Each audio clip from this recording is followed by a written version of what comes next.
tinha, parecia que era um ano de experiência. Ela começou a render. Eu não tinha esse ano ainda.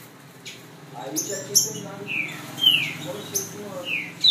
Aí isso daí deu uma quebrada um pouco, porque não dava pra fazer a prova. Eu conversei com os setores lá pra ver se tem alguma coisa que eu possa fazer pra adiantar. O daqui é rápido, mas o de lá é monstruoso. Só tá um ano de experiência no segundo grau. Se não tiver, é 2 anos e mais. Aí falou que tem que ter algumas coisas lá também. Quem tem curso técnico também abaixa o tempo de experiência na carteira.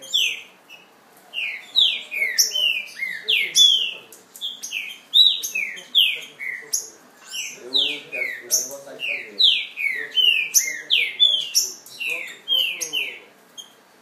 O próprio currículo seu, quando está na SPEC,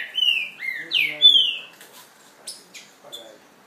Eu tenho que fazer. Eu acho que vale a pena. Eu acho que custa caro. Mas tem um, agora não sei se vou falar, aquele Firetech, que é gratuito, ele tem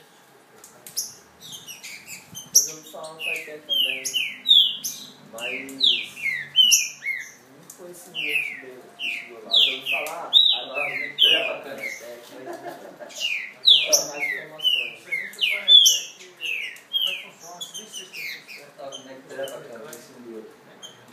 Ela está em casa, Firetech.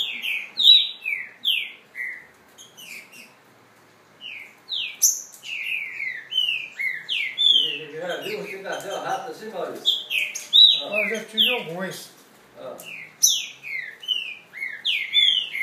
Onde é que você é pra frente que você tem cartela lá?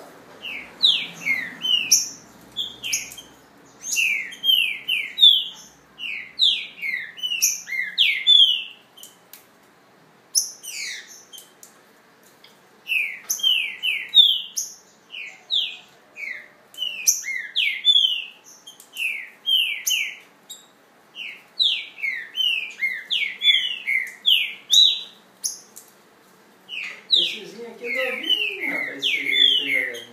Novinho.